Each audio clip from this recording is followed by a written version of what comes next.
In life, there are a series of hurdles that you have no choice but to overcome. There are choices that you can make in your life that can mitigate the impact of negative outcomes, random unfortunate events. But sometimes you don't really have a choice but to go through what's thrown at you. Around 2020, I was diagnosed with papillary thyroid cancer. And cancer is one of those things where you hear people get it, you hear of people who get it, you know someone who got it,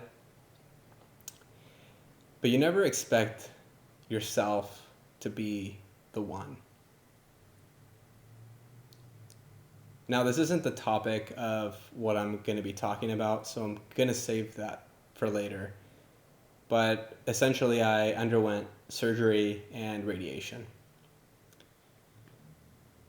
There were a lot of side effects to having that type of cancer, and they pretty much have added some sort of chronic, lifelong inability. I finally was put on remission, and about 2 weeks later, I was diagnosed with testicular seminoma. And that was really interesting to finally have a sigh of relief where things feel like you can finally breathe again. It feels like you're not holding your breath anymore. And if you're someone who holds their breath when they have anxiety or they're going through something they don't want to be, that initial breath is truly like you're underwater and you just come up and there's that relief.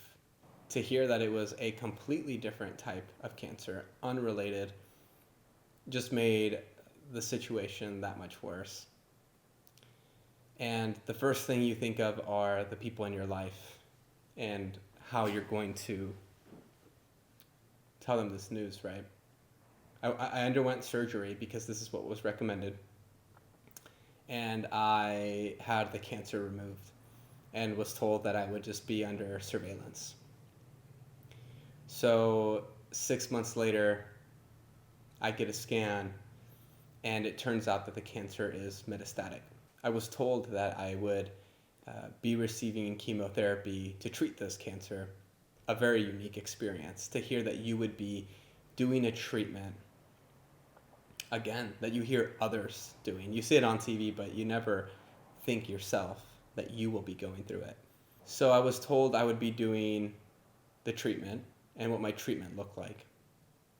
And in my search to understand just how to mitigate the overall impact of the chemo, I've just discovered a lot of news. And there are a lot of things I'm going to be trying. There are a lot of things I'm going to be doing. And I really hope that I can be of service to someone in the future, even if there's some sort of discovery, even if I could just be someone that you can relate with or someone that understands you. In understanding the cycle that I will be going through, I'm going to be going through essentially the most intense process, the most intense chemotherapy process besides an actual bone marrow transplant. I don't really want to let this hurdle go to waste. If there's a way to help mitigate anything for someone in the future, I think I'm going to be the person that discovers that.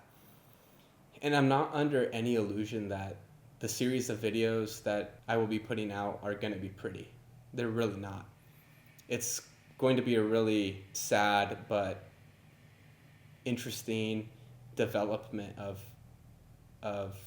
like the human body and the human will. If you're someone who's watching this who currently has an illness or dealing with a similar situation, I hope that this can be a stepping stone to a an easier path for you with chemo or whatever illness you're dealing with. I want to be of service to anyone who needs to understand what it takes to push through something difficult.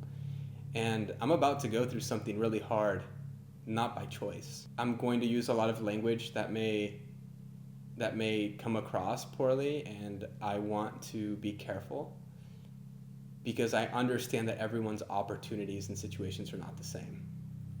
For me, I absolutely am under no illusion that I will not be crushed by it, but it's the type of thing that I want to just smash. Like, it's nothing. And I want to show people that big hurdles can produce just a meaningful outcome. Knowing what you're capable of and understanding that life is just a series of unfortunate events, but it's those really small moments in life that are going to make it worth it. It's the really small moments in life that you're going to forget you enjoyed when you're going through terrible situations. Because when you're going through a terrible situation, all you want is to, sit down and look at the trees and the sky and just hope that it can just be better. And then when things are better, we just forget how frail we are. And we forget to really soak in the beauty of life. This is not going to be an easy road. It's going to be really difficult. I'm not going to spiral into disconnecting from the real world, but it's definitely like a forced break, right? My body is really telling me, hey, you need to chill out. I'm going to take advantage of that. So what can you expect to see? I'm going to see what the body is capable of doing while going under chemo. Can you maintain the strength that you had? Can you get stronger? Can you eat the same food that you currently are already eating? Maintaining your diet, maintaining your weight. What are the true effects of the drugs that we're going to be taking? The true effects of the drugs that I'll be taking. How will my brain chemistry change? How will I feel? What is going to be my motivation? And so some of the data, I guess, will be skewed because I currently don't have a thyroid from my first cancer.